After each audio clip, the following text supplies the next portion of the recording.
we absolutely support Israel's right to defend itself in line with international law. We need to safeguard financial stability. 2024 is not going to be an easy year. We used to call it the dream of home ownership, but look at Britain now. We've got to hang on to optimism and hope because it is the biggest driver of change. Let's stop thinking of life in terms of Brexit. Let's move on and look for the future.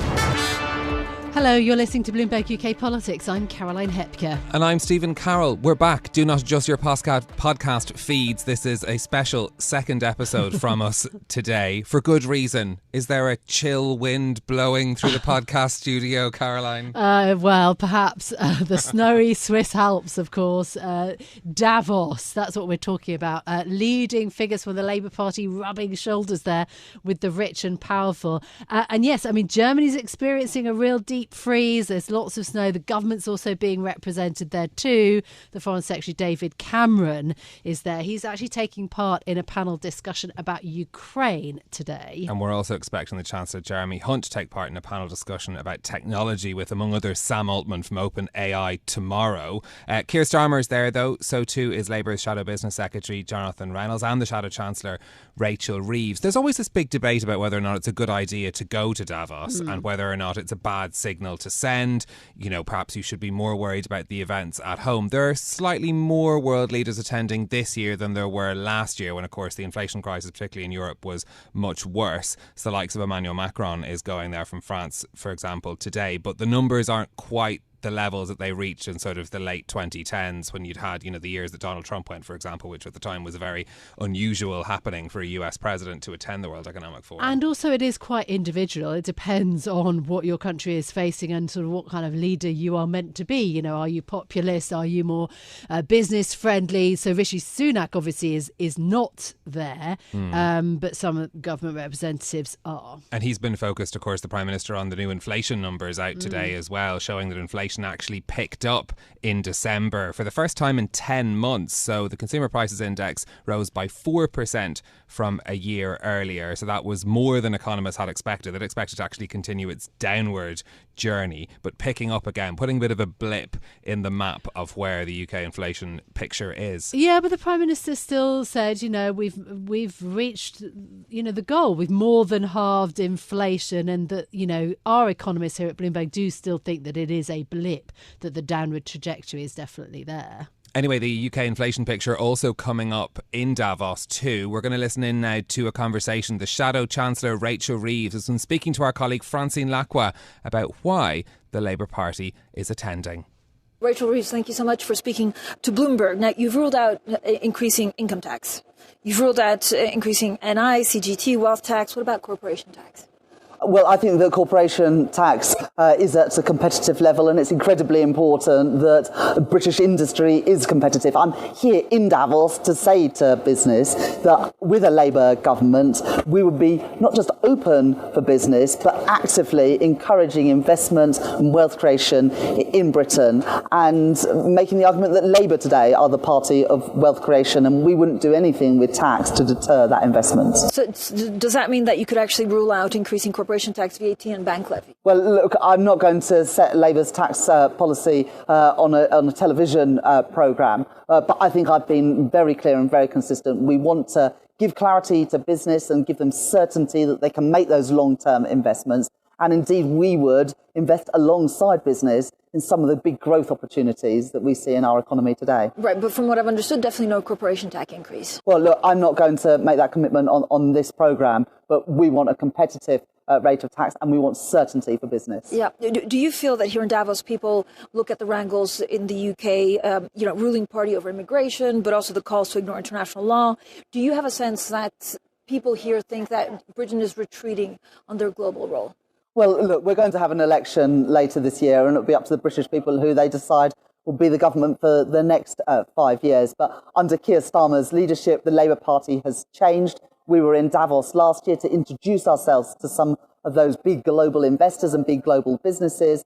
And we're back this year, not to introduce ourselves, but to set out some more of that detail and to deepen and strengthen the relationships between Labour and business, to show that it is Labour that are the pro-business and the pro-wealth creation party in Britain today. So what are investors asking you? What's the question you get asked the most? Is it closer ties with the EU or is it something else? Number one thing is stability and consistency, a clear mission for an incoming government that they can get behind, and then sticking with that plan rather than the chopping and changing, the chaos and the confusion that, frankly, too many businesses have had to get used to under Conservative governments these last 14 years. And of course, there are specific things on skills, on using the National Wealth Fund that Labour would create to invest alongside businesses and to have closer trading relationships, including with our neighbours in Europe. So when they ask you whether you'll have a closer relationship with Europe than the current government, what do you tell them?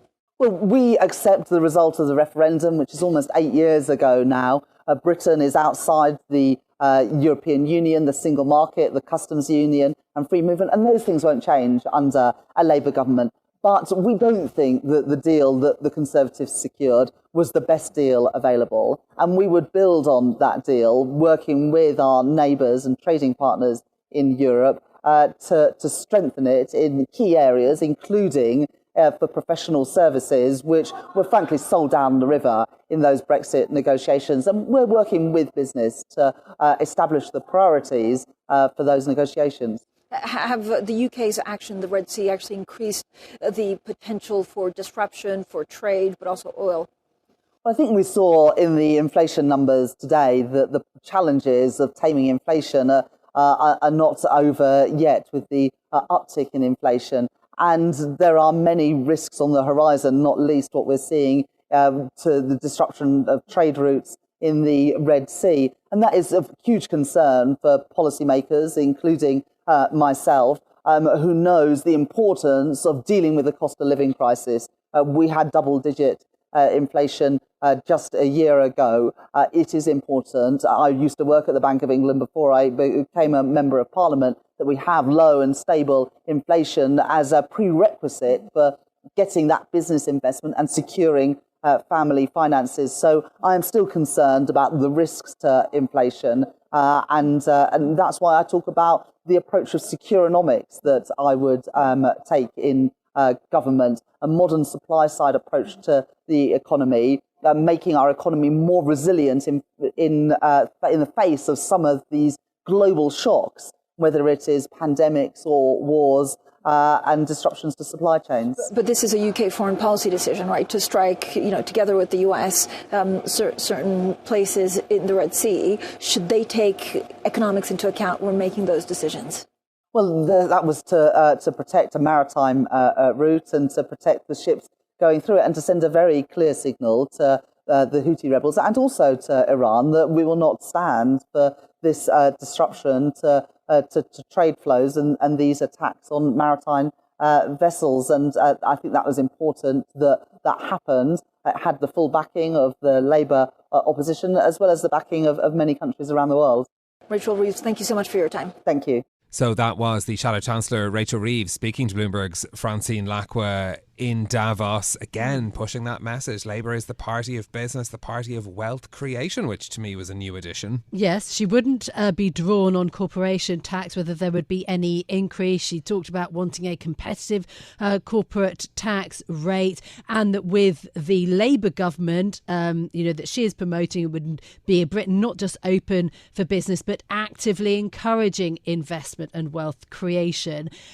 She also did talk about the fact that Keir Starmer and she were at Davos last year, and this is them returning to deepen their relationships with executives. We've also seen Reeves and Starmer go to the US, to New York, to try to kind of give the message of Labour, quite a major contrast, obviously, to the big renationalisation programme that was at the heart of Jeremy Corbyn's Labour manifesto 4 years ago. Yeah, indeed. I mean, look, we've reported extensively on this pivot that Labour has had towards being more open to business. That message, consistency, stability, very key. And again, speaks to the broader positioning of the Labour Party at this point in the electoral cycle, where they're trying to draw a dividing line between how they would govern the country versus how the Tories would do it. That message, of course, very important to business. The question about stability, very key. Kudos to Francine for trying to get an answer on corporation tax, yes. As we're all trying to figure out what sort of policies we might be able to get clues on from Labour before they announce them. So we have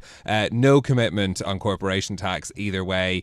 Certainty is what the Shadow Chancellor said, that there would be the centre of their tax policy, that they wouldn't want to do anything in tax that would prevent their key goals of wealth creation. Yeah, absolutely. And she talked about her buzzword, securonomics, but also this phrase that professional services were sold down the river when it comes to the Brexit negotiations that she pointed out almost 8 years ago now. But also a little chink in the armour, or in the case that the Conservatives are trying to build for a more positive economic backdrop as we head towards that election, because there has been an uptick in inflation in the UK today. So Rachel Reeves was keen to sort of underline that there are many risks on the horizon. Yeah, and she did say that they were working with business to establish priorities for their planned talks to improve the trade agreement with the European Union. So that perhaps gives us an indication as to what the nature of some of those conversations they're having in Davos. I mean, I was...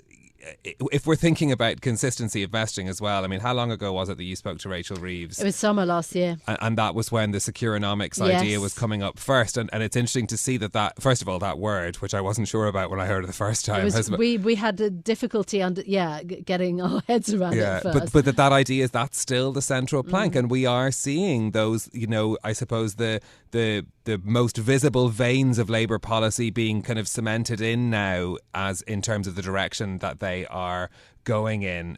So that, I think, will be an interesting one to reflect on as we get towards the general election. Yeah, absolutely. Look, it's great to have that access, to understand the thinking for Rachel Reeves, the Shadow Chancellor, of course.